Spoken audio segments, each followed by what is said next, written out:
France braces for a second day of strikes. Commuters and travellers face more widespread disruptions as unions protest Emmanuel Macron's pension reforms.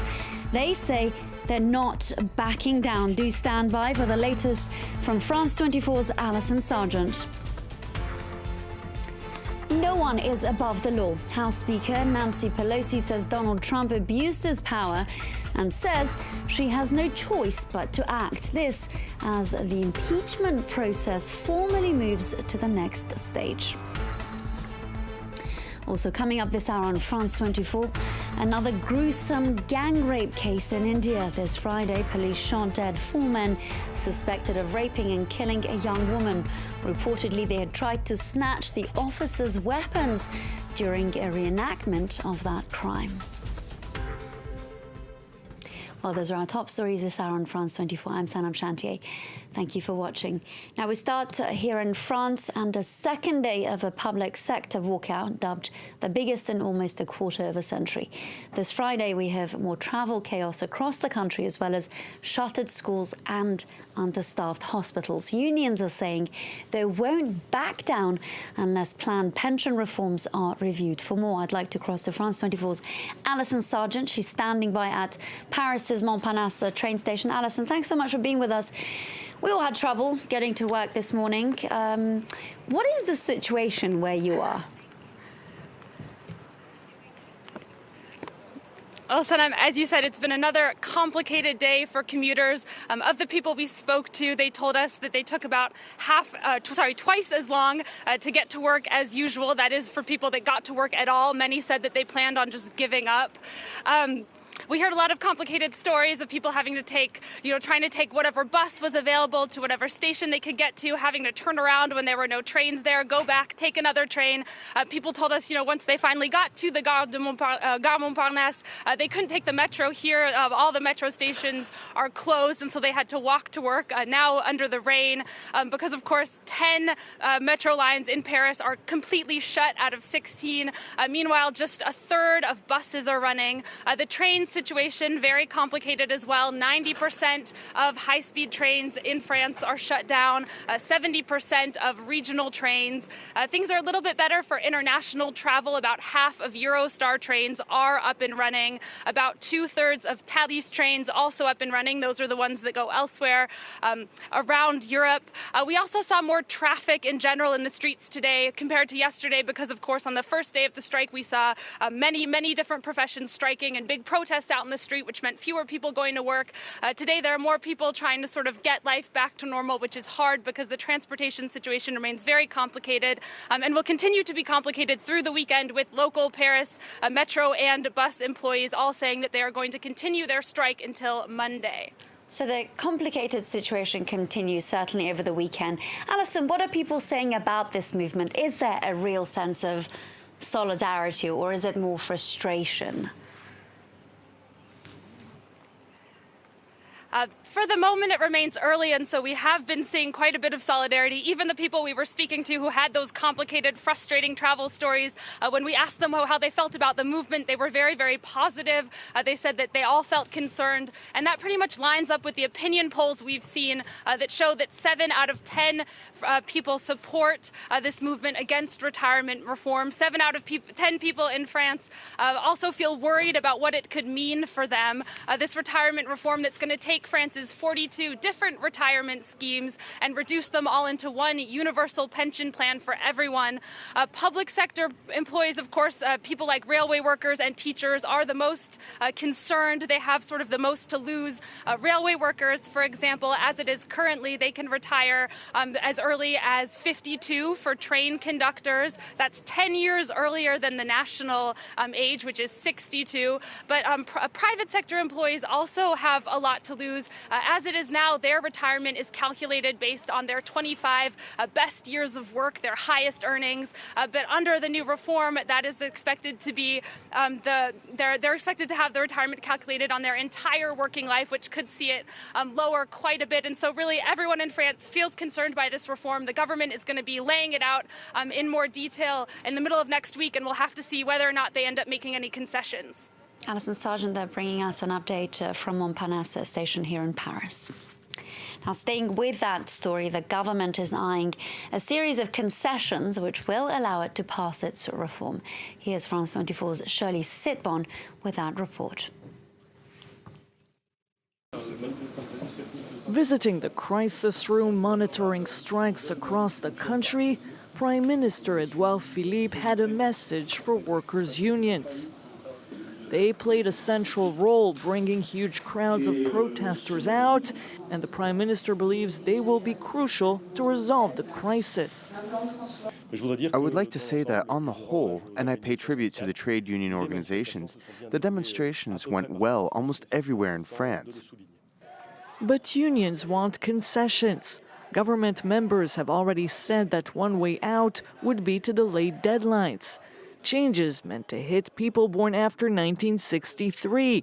The government could push the reform to people born after 1973. The government can also drop plans to cut the pensions deficit starting 2021. It was considering measures like increased contributions.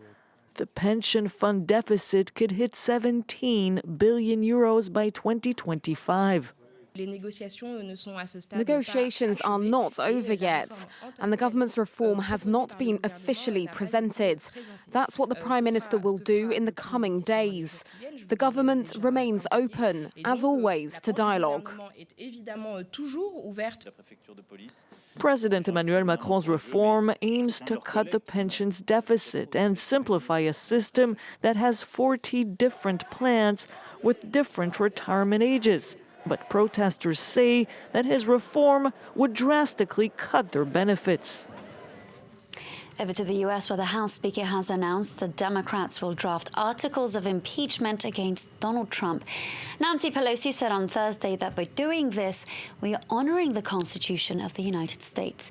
Now, lawmakers and staff are expected to finish drafting the article in the coming days, a process that's being led by Pelosi herself. Here's France 24's Ketavan Gorgestani with the latest developments.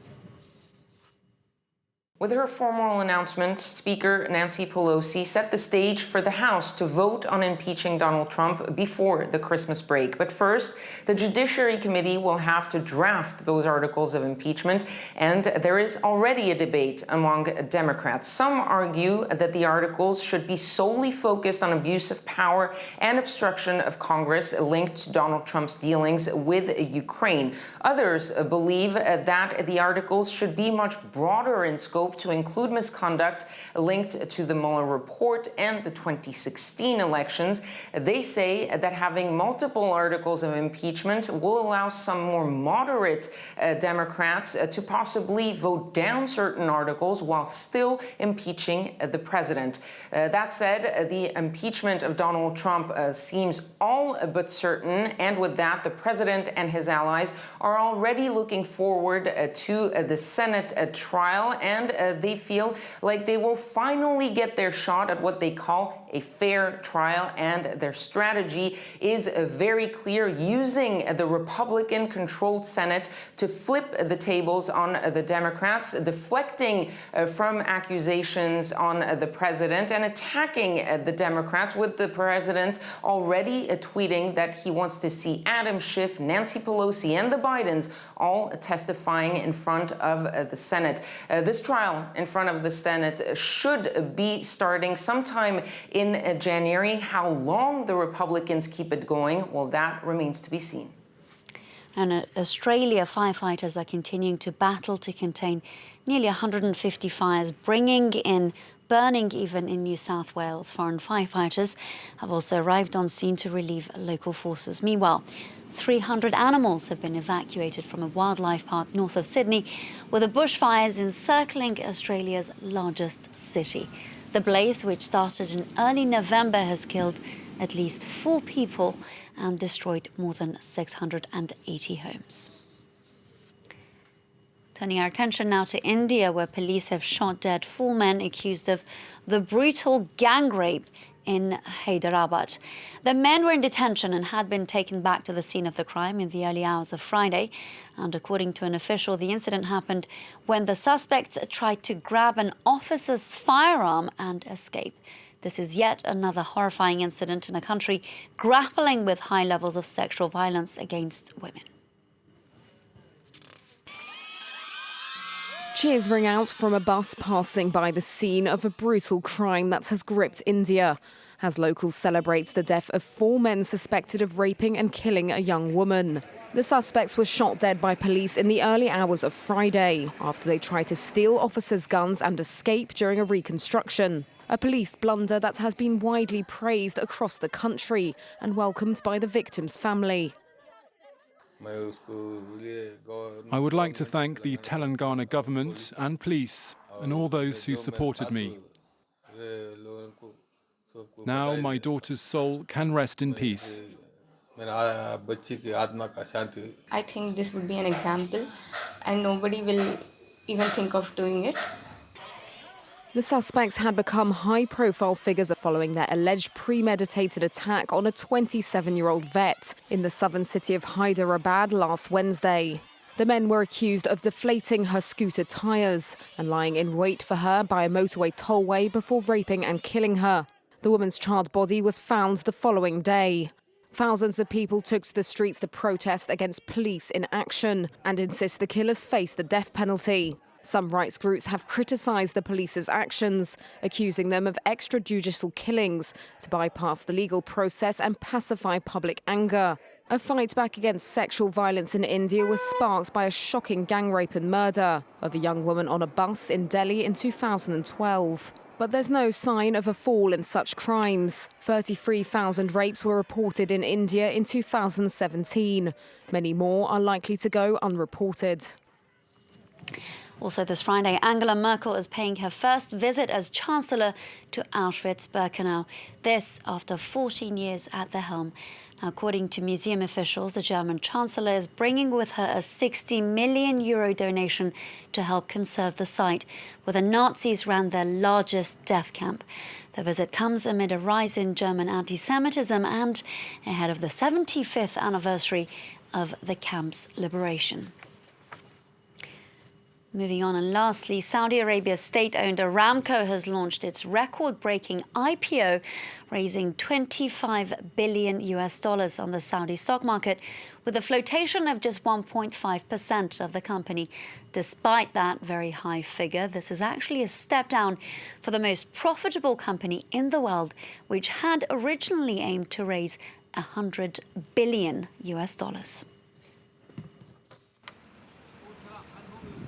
A historic day as state-owned oil company Saudi Aramco launched its IPO. At $25 billion, it's the biggest flotation ever.